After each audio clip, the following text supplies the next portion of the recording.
So Enlisted has released their roadmap since the 12th of July, which once again I was in China at that time, so I wasn't here. But now that I'm back, let's review the roadmap. And there's a lot of good things, and there are a lot of bad things.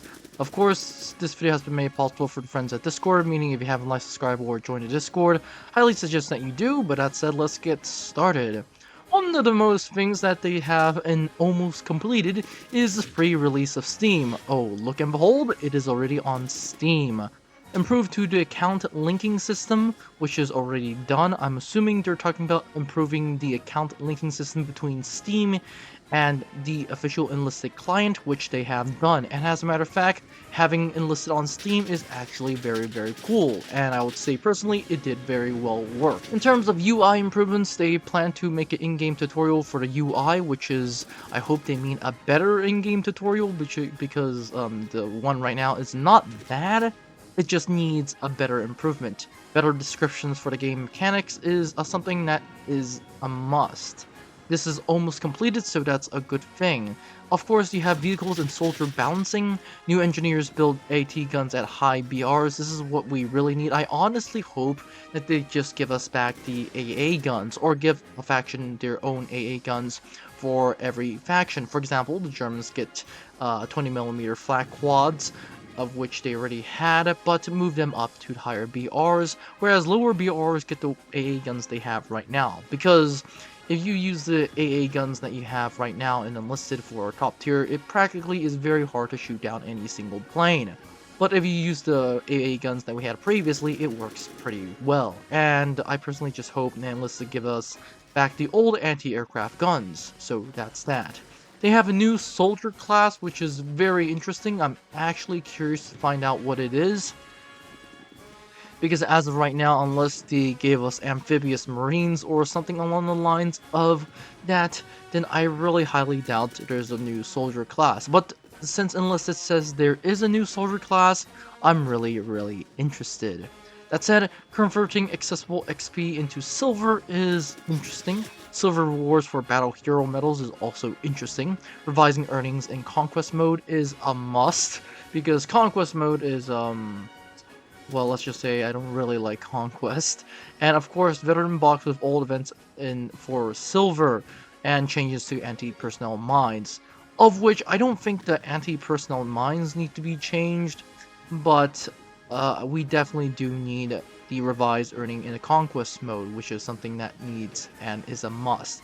In terms of future developments or in development, Enlisted is giving us a new front line, new battlefields, and combat events. Honestly, for combat events, if they give us more combat events such as the Modern Conflict or something along the lines of that, or Star Wars, then I would not be surprised, because that's what Enlisted has been doing. New battlefields is something interesting. For example, I think they mean new maps, or that could be new front line.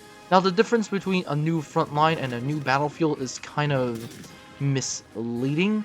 I honestly don't know what they mean by front line / battlefield.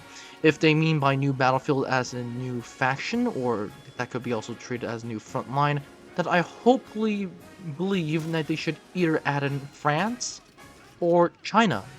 Why? Because, well, for China we need something new, and for France we definitely need something new. New battlefields could either refer to, once again, new faction, or in this case, a new map, which is something we really need. I honestly hope Enlisted reframes or redo the new Pacific maps. I hope they add in new maps, or they add in new battlefields. Please do not give us Kursk, because we need a new faction. Enlisted right now needs more players, and what better way to get more players than introduce more battlefields? So that's that. In terms of UI improvements, option to postpone booster activation is a must. I honestly don't want to use some of the boosters right now, because I have to record some videos or whatnot, and I do not want to use the boosters right now, hence I decide to postpone them. But as of right now, Enlisted does not have, or should I say, have that ability. So that's going to be a must for Enlisted to change. Most of these are not detrimental, but most of these are preferred to have. Of course, they also have preferred mapping system, reworking rules for groups, penalties for deserters, silver bonus for joining any team, ability to invite friends to ongoing games. all of which are pretty good, especially the preferred map systems. I honestly want the preferred maps.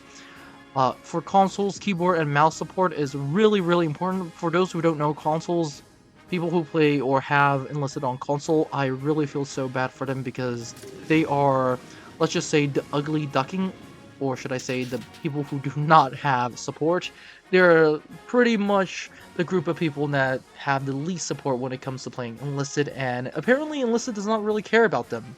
You can see this from every update.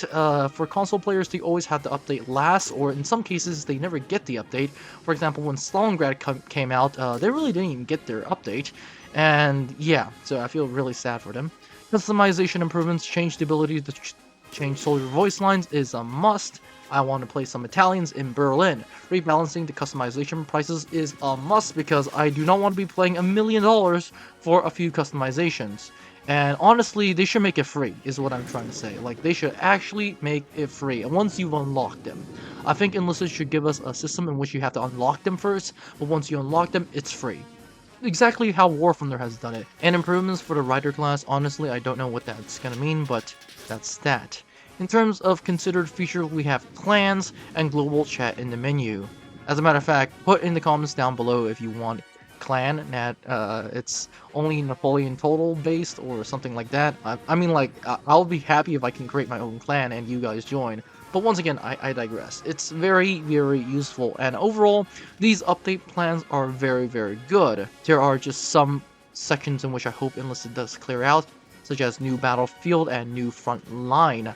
Of course, everything else is perfect. It's going in the right direction is what I'm gonna say, and it's very, very good. But that said, have a great day, guys. Don't forget to like, subscribe, and join the Discord, and I'll see you in the next one.